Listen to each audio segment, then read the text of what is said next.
Starting part 2 of this little series on the 1995 Firebird today, and it's because I have some supplies now. Set of AC manifold gauges that I rented, 2 new jack stands to go with the 2 that I already had so I can get the tires off of this thing, and some coolant. I'll be getting more supplies later for the coolant flush. I'll be doing that on the weekend. It's Tuesday right now, but for now, I'm gonna start by getting the AC checked because this thing had no air conditioning on the drive home. So we're gonna pop the hood open, check the AC, and see what it's like. The gauge is all set up. I just need to hook it up to the fittings. I said, uh-oh. Oh, somebody didn't back this out. All right, let's try that again. Connect that, get it all on. Make sure this is backed out too, which it is not. I got that backed out now. Let's get this hooked up. Twist this in. That's not right. Okay, much better. That's the gauge setup wrong. Needed to turn these bits in. Now it's good. Flow side is hooked up. I said it's hooked up there. Oh. Well, good news. We have a refrigerant in it. And it looks pretty good. We've got about 75 PSI on both sides, which is about right for the temperatures we've got. We got about 70 to 80 degrees here, so that means I need to figure out why it doesn't run. Okay, down in the engine bay, I think that down there is my AC pulley. So I'm gonna go get the car running and see if that spins at all. Oh yeah, I get to deal with having no seat in the car. This will be fun. Yeah, boy. Key. I think I need 2 hands for this. Okay, engine is running and AC is off. Pulley's not spinning down there, so I'm gonna go turn the AC on. Okay, it ran for a little bit. Turned on, turned right off again a couple of times. Why won't you focus? But you may be able to see it's not spinning right now. Just turned on there. You can see it does that for a split second, and it's not doing a whole lot on the gauges. The low pressure gauge goes down to 10 or 20. It turns off right away. The high pressure gauge barely moves. So I'm guessing that it is still low on refrigerant and just needs a recharge. So I may go pick a can up, use this gauge, and stuff a little more refrigerant in it. Yeah, the gauges went back to ambient almost immediately. But with that mostly figured out, I gotta jack the car up, get it on some stands so that I can get the wheels off. Because, like I mentioned in the last video, tires are from 2008. I need to get these wheels off, bring them to a shop, get the tires replaced, and then put them back on. I really didn't give myself much room here. Owner's manual says to go off the pinch welds. I didn't turn the flashlight on. Jack up the whole side of the car, and then get the stands underneath. Jack is lined up here. So let's go start lifting it up. So far, so good. Yeah, that'll be plenty. Let's get the stand underneath. Bring it up, stick the pin in, and then go to the other one. Same process. Move the stand up to position, stick the pin in. And now, we get to lower this down. I'm going to use 2 hands for that, just be careful. All right, that went way smoother than I expected. Now I just gotta bring the jack over and do the other side. Car's jacked up, and I got the little plastic caps covering the lug nuts off. Lug nuts are a 19 millimeter instead of 21, like GM usually uses. All that's left to get these off is to make some noise.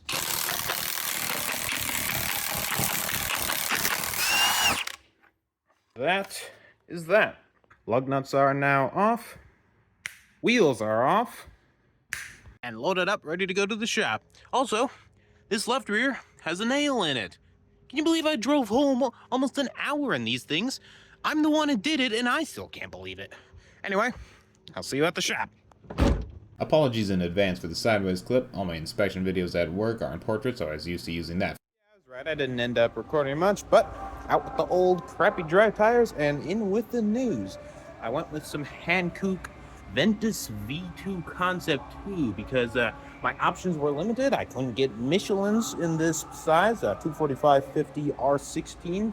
But somebody online recommended these ones, said his sister has them and no complaints. So here we are. I'm gonna get these loaded up and head back home.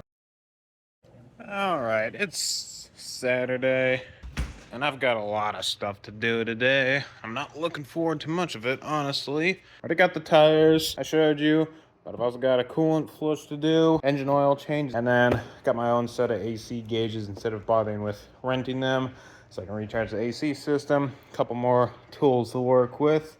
Got the car registered as well and got some of Minnesota's new blackout plates that'll look pretty good with this all black car. And I also got a creeper so I can actually get under this extra low car. Even with the jack stands, it's very low.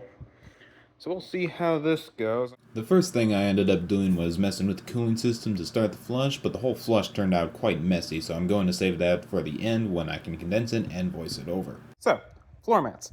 Nothing special. These are some Universal WeatherTech ones that I got. $65 from the parts store. They weren't cheaper anywhere else, and all of the specialized ones for a Firebird or pretty much anything else were over $100. So I got these ones. They should work. I just need to get them in the car and figure out which bits to cut off. I think my camera app just crashed. I popped the door open, grab the driver's mat, and slide it on it. Something like that. So I'm gonna leave those there. Trim basically this entire couple of rows off. Trim this down a little bit. And then, maybe not even that. If I pop in, sit in it, well, that's kind of in the way. So I definitely need to get that out of the way of the pedal. Out of the driver's seat, I've got this paint marker left over from a previous workplace. So I'm just gonna mark which bits I wanna cut off. So arrow down here, put an arrow about up here, just to indicate that it's the whole row. Stick like an X on these two. All of this off, just down to here though. All of this, a little something like that. Now I've got the floor mat pulled out here so I can get it cut, but first I want to do the same with the rest of the floor mats, get those marked and cut everything all at once. I've got all the mats ready for cutting, but this passenger one has this really weird hump or dip in the floor. That makes it not so easy to put a floor mat into. I'll do my best with it, but it's gonna be a little bit weird. So let's get this cut. All right, I better stop doing snap transitions now. We got all the floor mats cut. I just need to test fit them. That passenger side was wonky. That passenger rear was also really small, smaller than even this one, even though they're basically the same thing. Got everything fitting mostly well, but passenger floor mat is never gonna fit well because of this stupid hump. This rear one, I've got some other bits to trim off over there too. And then on the other side, this whole row or column on the driver's mat, and then a couple bits for this to fit around there. And then this bit is just sticking up too much for my liking. So get all those trimmed and see how it fits. Floor mats are adjusted and they fit pretty well, ignoring that one. That one trimmed up pretty well. This one fits pretty snug. This driver's one is nice in there, and these driver's mats, even with the universal ones, have these sharp pads that'll dig into the carpet so that it doesn't move when you're messing with the pedals. If I were to buy another set of floor mats and I wanted to go cheap, probably be the way to do it. Would recommend. Next up was the AC recharge, which I didn't end up recording very much for, mostly just remeasuring static pressures and figuring out how the tap valve for the can works, but at the very least I can show you the result. Alright, I believe that is the AC system charge. The high side is a bit high. It's sitting all the way up at 280 PSI there, but it's still not like excessively high, and I couldn't find a spec for this in the service info. The low side is also a bit low, so there might be a restriction somewhere. I'd have to maybe take a closer look into that, but for now, if I go into the cabin, it is blowing cold air, so it's still blowing a little warm. But considering it's nearly 90 degrees out right now, I think around 75, that's fine for now. Lastly, the coolant flush, and oh boy was this an adventure. The service info calls for the block to be drained from the NOx sensor and a separate plug for a proper flush, but those are both too difficult for me to reach, so I opted to try flushing it out through just the radiator at first. Draining it, filling it, running it, letting it cool, and repeating the process 1 gallon at a time until it was mostly clear. During this process, I also ran a bottle of cooling system cleaner through, but 2 gallons into this, I decided that this was going too slow and opted to try something else.